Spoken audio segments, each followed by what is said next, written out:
starting now. Very good. Thank you. So thanks to Ellen and to Scott and to Marlo for, first of all, for hosting 1 Million Cups.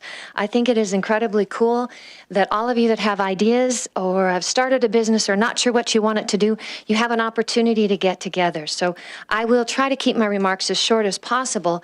And really, when you get the context, ask the questions, because my role for you today, and my brother Dave also came along, our role is to help you. We've been in business for a while, so we've had the opportunity to understand some of the successes and to screw things up. And so you can learn from both, and hopefully we can be helpful for you in that. Ellen asked me to cover 9 questions in 5 minutes, and I just have to say it's not going to happen. And so I'll narrow it down really quick. I'll do 1 question and give you some numbers. And to begin, what I'd really like to know is, just by show of hands, how many of you have been to Papa's Pumpkin Patch? Very good. Okay, so our awareness level is high, and so I'll give you some numbers that maybe provide a bit of context in a different way than your experience at Papa's, and that can give us the framework for some of the questions. So first of all, one of the things that Ellen wanted to make sure that we covered is, what do we do? And really, I would tell you it's more important that I tell you why we do what we do. And the reality at Papa's is that we create an environment where people can make memories and establish family traditions. We are all about families, education, and fun, and we want to do it in an outdoor setting where people can enjoy raw nature. So it is memories and traditions at the core, and it happens to be in the setting of pumpkins and all the other things, but why we do what we do is memories and traditions. So here are some numbers. 0 to 8. 0 to 8 is our target market for age range. 6 family members that live on the property and have the privilege of hosting you when you come to Papa's Pumpkin Patch. 50, the number of charitable organizations that benefit from Papa's on any given year. 100 plus, those are the number of birthday parties that we schedule at Papa's in a given season. 500 plus, the number of volunteers that it takes to host you for 6 weeks and 7 weekends at Papa's. 5,200, the number of school children and daycares that attended Papa's Pumpkin Patch during the weeks in 2012. 11,000, the number of fans that we have on Facebook. 52,000, the number of visitors in 2012. 250,000, the poundage of pumpkins alone that came into Papa's last year, mind you, hauled in one by one, stem up. And 300,000. 300,000 is the total amount that we've been able to contribute to charitable organizations over the course of our existence. The final number that I would offer for you is 31. 31 is the number of years that Papa's has been around. It started by accident and has completely evolved based on the energy level of the family and the friends and the desires and the ideas of the community. So answer to one question, strategic partnerships. Ellen asked, so how do you make this work, and can you give us an example of the strategic partnerships? And I would tell you all of them are based on win-win. It's something that my brother lives, eats, and breathes as the Papa at Papa's Pumpkin Patch, and here are 2 examples. The first would be designer jeans. So I mentioned earlier when I said why we do what we do, we're aligned with families, education, and fun. And Designer Jeans is a local organization. It's nationwide, but the local chapter brings about 15 to 20 people every season to Papa's in exchange for providing us workers, professional level workers, I would say, that are our greeters, our ticket takers, our wagon haulers, our helpers to our guests. All of you, when you come, we make cash contributions to their organization. So it's a bit of sweat equity. It's a win for them because they're able to build their coffers. It's a win for us because we get professional staff that help meet and greet all of you as visitors. Another example of a strategic partnership would be the book that you see over here. One of the determining factors for us at Papa's in terms of what actually happens or what activities you see is at its core and at its simplest a function of what we can get done or who has the energy or the desire to do it. This book was actually a dream that the seed was first planted 10 years ago. A good friend of the family's, Ann Kazmarza, came out to the Pumpkin Patch from Minneapolis for a visit, and when she was getting ready to leave, her comment was, "There's a children's story here." Well, fast forward 10 years to 2013, and she found herself a fabulous illustrator. And let me tell you, there's nothing much cooler than being able to have a book where you flip through and you look and you go, oh, that's Billy Bob the Cornstalk Horse, and you'll only find Billy Bob at Papa's Pumpkin Patch. So it's incredibly fun to see that in this partnership, Anne had a desire to write a book. And she tells this incredible story, Every Pumpkin is Perfect, about how a little girl who came to the pumpkin patch had no idea that there was a pumpkin that was perfect for her until her friend helped her to realize every pumpkin is perfect, just like every child is perfect. This was Anne's idea. Anne was able to do it. She was able to showcase what we do at Papa's. That's a win for us. The book is a win for her. And that is all about the strategic partnerships that make Papa's what it is today. All right. Question? I'm going to start off with the first question. Yes, Scott. First of all, it's going to be a comment and then a question. First of all, thank you to Dave and your entire family and you for creating such an amazing tradition in Bismarck and Mandan. I know it is a tradition for our family to be there every year. It's something we don't even not consider it. I mean, it's just, we got to go to Papa's Pumpkin Patch. Very so cool. Thank you for that. Yeah. And what you do for the communities. Can you talk a little bit about the word resilience? Okay, because the definition of the word resilience is to come back from complete disaster or utter failure and be truly alive. Yeah. So can you talk a little, I know that you have experience with that word, and can you talk a little bit We about do. that? Like maybe give us a couple of examples where you have this year and in years past. You bet. Thanks, Scott. Dave, I'd ask you to come up. So interestingly enough, at Papa's Pumpkin Patch, we have had the rare opportunity, I'm not going to call it a privilege, the rare opportunity to live through both fire and flood.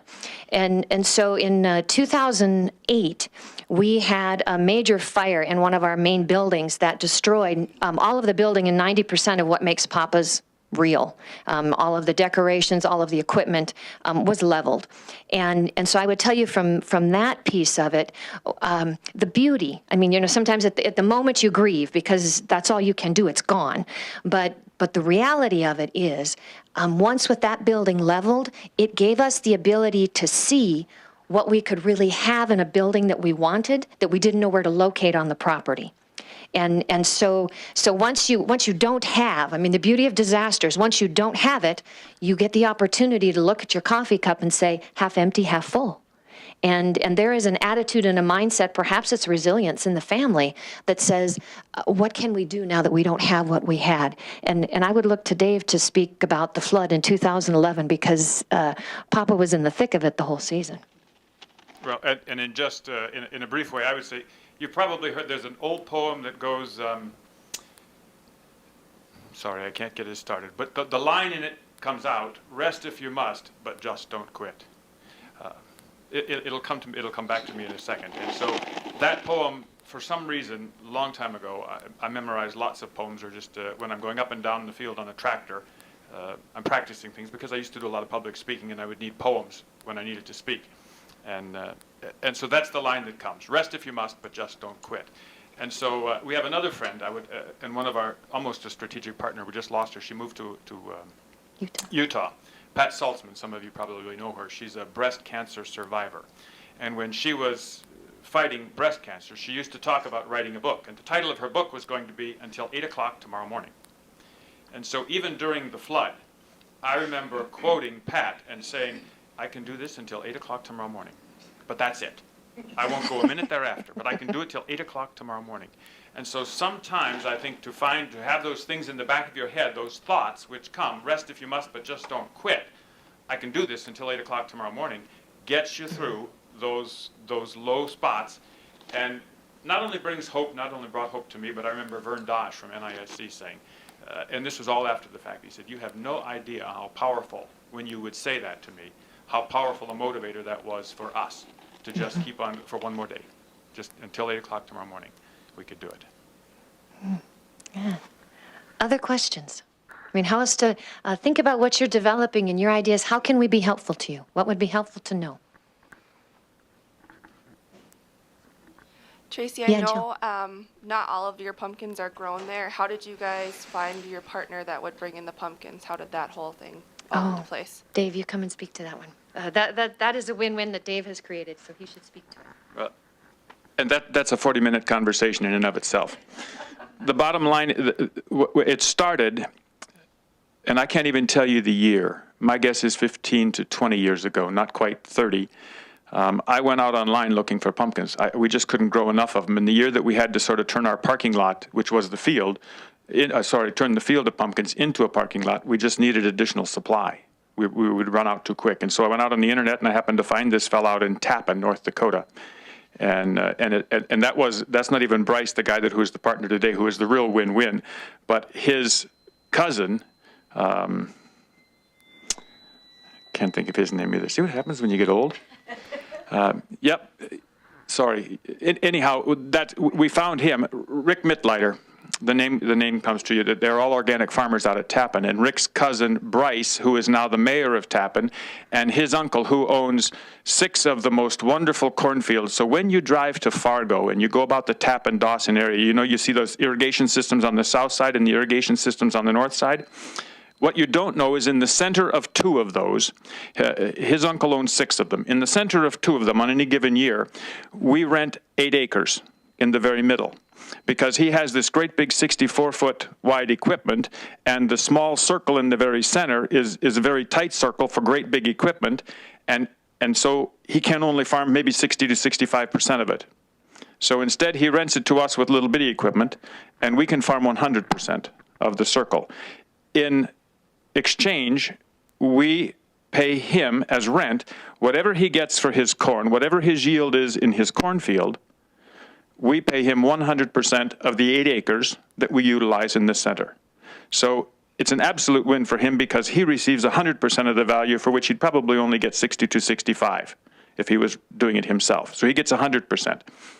The win for us is the only way you know where our pumpkins are growing is if you fly over. You can't see from the outside. So as vandalous people, you don't see the field. That's one sweet trick. Much sweeter than that is the corn grows faster than the pumpkins, and so the corn grows 6-7 foot tall quickly and shelters the pumpkins on the inside, shelters from the wind, holds the humidity in, makes much more viable pollen. Bees find, and they have no trouble flying over the top and down into the pumpkins, and so pollination is almost always very high. And then every time he waters and fertilizes his corn, and corn is a heavy feeder, he waters and fertilizes the pumpkins, which are also heavy feeders. And so the cycle of win-win in the whole circuit of a season is felt time and time again. And then next year, we switch to another field so that we're not chased by the disease and bugs and insects. So it is just such a wonderful win-win partnership between the fields in Tappan. Sorry, there's one more win.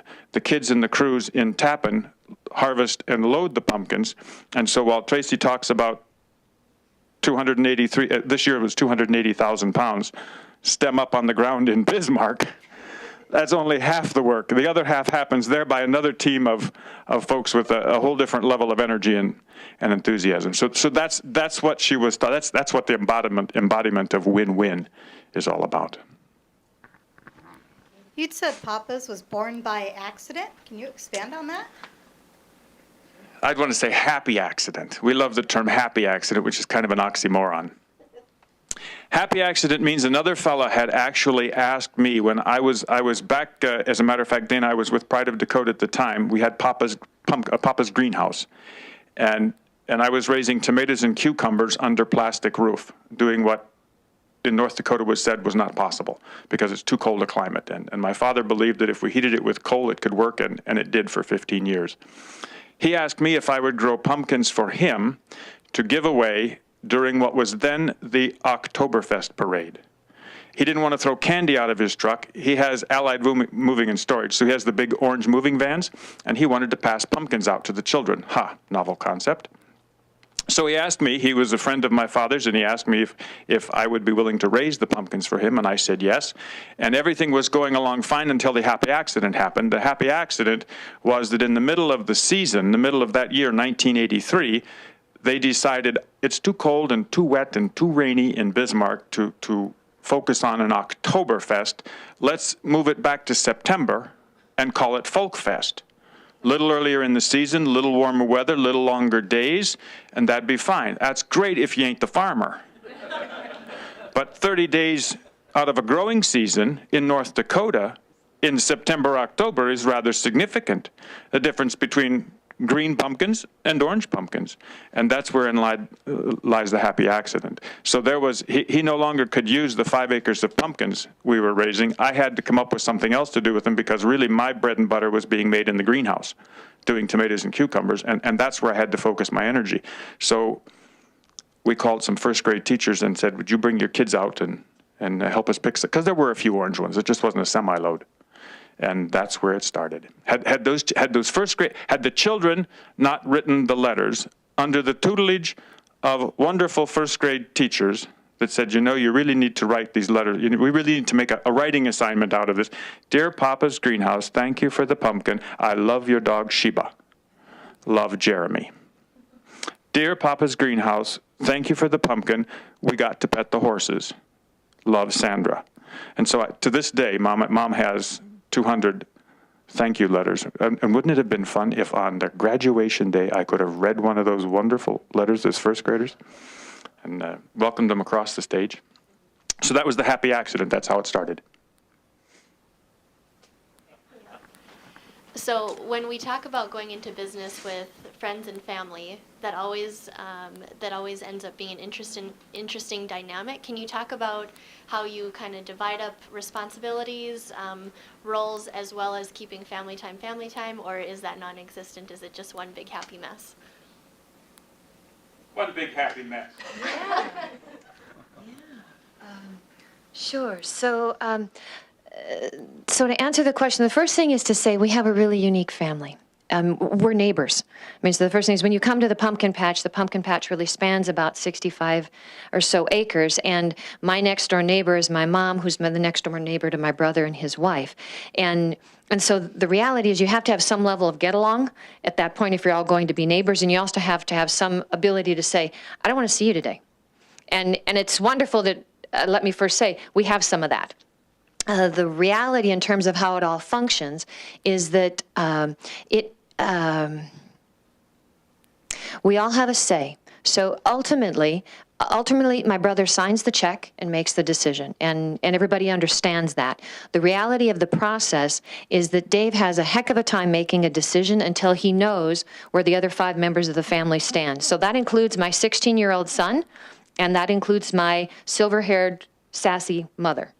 And all of us have an opinion, obviously, and we all voice it, and he makes sure that he gathers all of that before we make decisions. And one of the incredibly cool things about the spouses that Dave and I chose is they are as about opposite of who he is and who I am as could be, you know? I mean, opposites attract. And so the reality is sometimes we don't invite his wife to family meetings because she kills every idea that comes up. I mean, it's her job. That's what she does. But that is great balance when you're making business decisions, because if everybody thinks like you, at some point your blind spots are going to be huge and they're going to be trouble. And so at some point, Mato, that's her nickname, Mato gets to weigh in.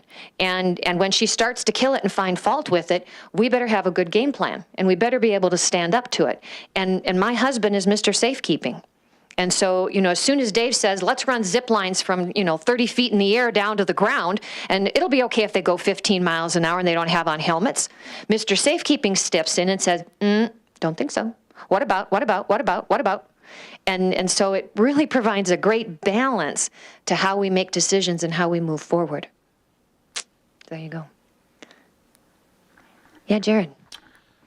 Based on your success over the years, have you guys looked at taking this into different states, different cities, and using your model as kind of a, I don't want to say franchise, but kind of as a way for other places to start the same kind of community, same kind of area, and you can kind of take it state to state, city to city? So great question. I'm going to say yes and no. So yes, we've thought about it, and the reality is there is, I think, is it Berry Farms up in Minot? That if you go there, you will see 7 or 8 of the things that you would experience at Papa's, they have replicated. And we've had folks from Williston and Linton and Iowa. Yes, so the Papa's Pumpkin Patch in Iowa. I want to say Oaks, but I mean, so multiple places have come and visited. I mean, just like we've probably been to a dozen pumpkin patches. I mean, you always know your competitors. And And so we've all looked, but the reality of franchising what we do, I would say no.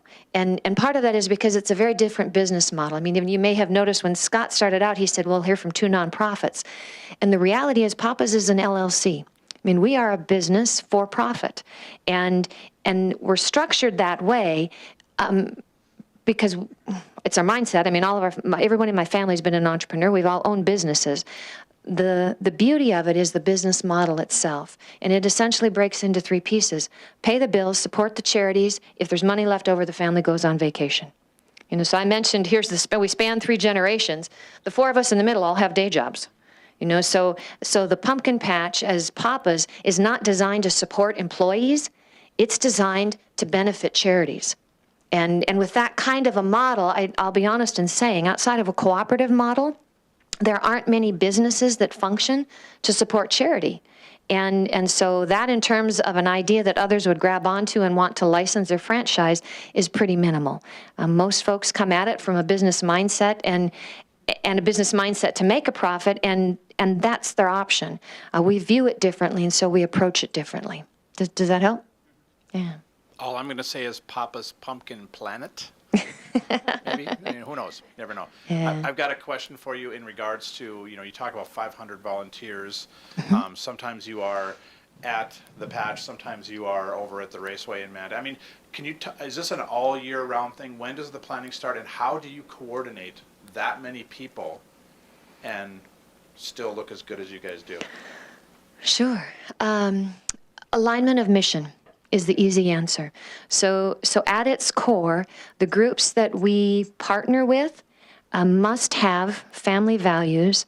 They must love and support education, and they have got to understand the value of fun. They just do. And if you have those 3 things, it sounds very generic and very broad. The reality of organizations that live that narrows the funnel pretty quickly. And so how do we get it done? I mean, how did we literally up and move the pumpkin patch from Bismarck and our location there over to Dakota Centennial Park in Mandan in 2011 because of the flood? Was because of family and friends that have an aligned mission and a belief that irregardless of what happens and what the disaster might come, the importance of tradition and memories is so substantial that we'll get it done. And we learned a great deal about ourselves and fortitude because it typically, you ask the question, so how does it happen? Mom and Dave and I meet every Saturday morning. If we're in town, and if Dave's not traveling or if I'm not traveling, and if Mom will have us, we meet for coffee or tea every Saturday morning. And probably 80% of those conversations have pumpkin patch woven into it. And once we get off season, our mother is quite diligent about records. And so she already has a list of everything that needs to be changed and improved upon from this past year. I mean, that's her perspective, sitting in the center of the log house and watching what's going on in the yard, and every little tidbit that she heard and complaint that she received from us or others. And by God, she holds us to task. We go through the list. And so those meetings are ongoing, and then we'll get together beginning August and really start to think about where will things be located. And so that starts to consume the weekends. Once we hit Labor Day, it is every waking hour until we open, and then it is through the end of October with closure and wrap up. So the organizations that you partner up with and the charities, are those mainly in North Dakota, or are there some that are outside of the state? Yeah. Dave, you're addressing those right now, so why don't you speak? I'm thinking really quick about those that are outside of the state. I would say the answer to your question is 99% of them are local. They're Bismarck folks because of what Tracy mentioned regarding the sweat equity.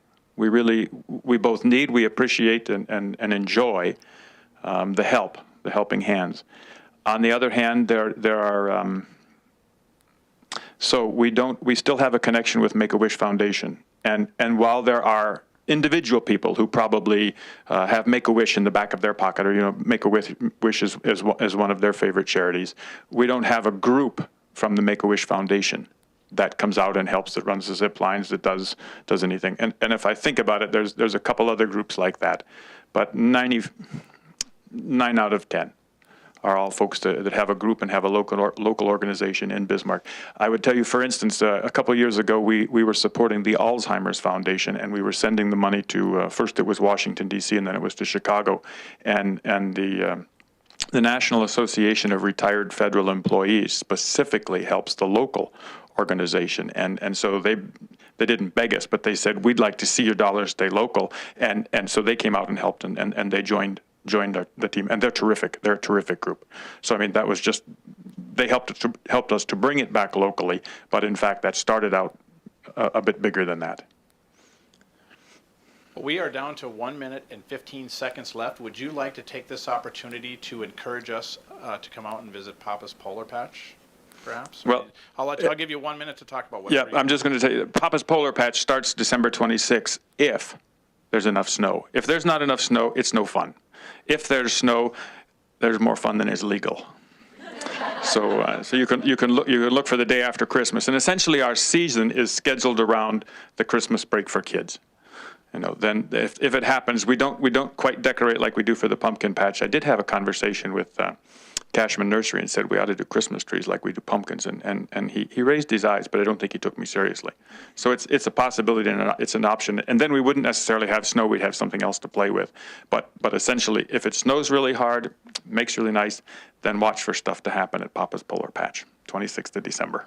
Well, I can speak for the rest of the group, I'm sure, when I say that we could listen to you until tomorrow at 8 o'clock. So you are fascinating. One more time, let's give it up for Dave Pearce and Tracy Finneman with Papa.